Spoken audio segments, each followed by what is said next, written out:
Imagina só a cena. Um belo dia, a pessoa acorda e descobre que a sua única ligação com o mundo lá fora simplesmente desapareceu. Para milhares de pessoas em Goiás, isso não é um pesadelo. É pura realidade. Uma linha de ônibus essencial foi cancelada. Assim, do nada. E a pergunta que todo mundo faz é: de quem é a culpa?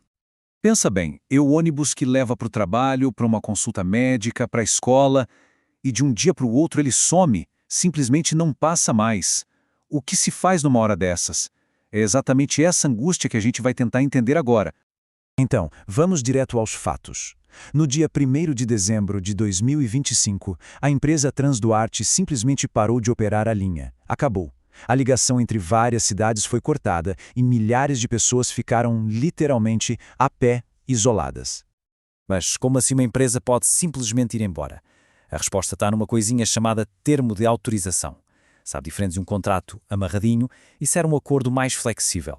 Para a empresa, significava a liberdade de pular fora a qualquer momento, sem multa, sem nada. Já para os cidadãos, bom, significava uma insegurança total. E é aqui que começa aquele clássico jogo de empurra-empurra. A versão oficial aponta para um lado, mas quem vivia o problema no dia a dia conta uma história bem diferente.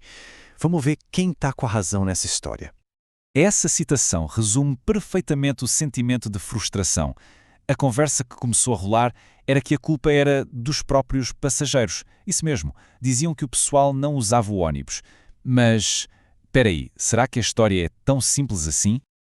E este slide aqui mostra o centro da discussão. De um lado, a desculpa oficial, não tem passageiro. Do outro, a realidade. Como é que alguém vai contar com um ônibus que só passa 3 vezes por semana e em horários que não ajudam ninguém? O problema nunca foi falta de gente precisando, e sim a falta de um serviço que funcionasse de verdade. E se alguém ainda duvida que tinha gente precisando, olha só esse número: 1.461.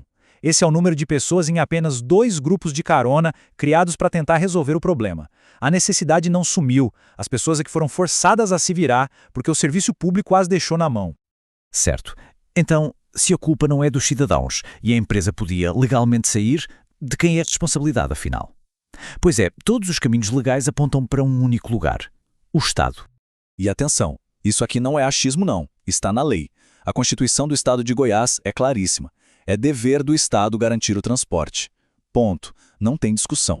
E não é só a Constituição, não. Uma lei de 2014 reforça isso, dizendo que o Estado pode operar o serviço diretamente. O que isso quer dizer na prática? Que mesmo que nenhuma empresa privada queira fazer a rota, o Estado não pode simplesmente levar as mãos. Ele tem a obrigação legal de entrar em campo e garantir o transporte. Com o governo de braços cruzados, a briga saiu das paradas de ônibus e foi parar nos tribunais. E o que a Justiça decidiu é, olha, fundamental para entender essa história. Isso aqui não é só um número de processo, é o código de uma batalha judicial de verdade. Uma ação civil pública, que é quando o Ministério Público entra em cena em nome de toda a comunidade, exigindo que o Estado cumpra o seu dever. E o resultado nos tribunais? Uma vitória clara para os cidadãos. Primeiro, uma decisão de urgência, a tal da liminar, obrigou o Estado a agir. O Estado recorreu e perdeu de novo. O Tribunal de Justiça manteve a decisão. Ou seja, em 2 instâncias diferentes, a Justiça deu o mesmo recado. O povo tem razão.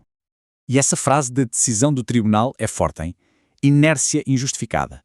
Traduzindo do juridiquês para o bom português, os juízes disseram que o governo não fez nada e não tinha uma boa desculpa para isso. Simples assim.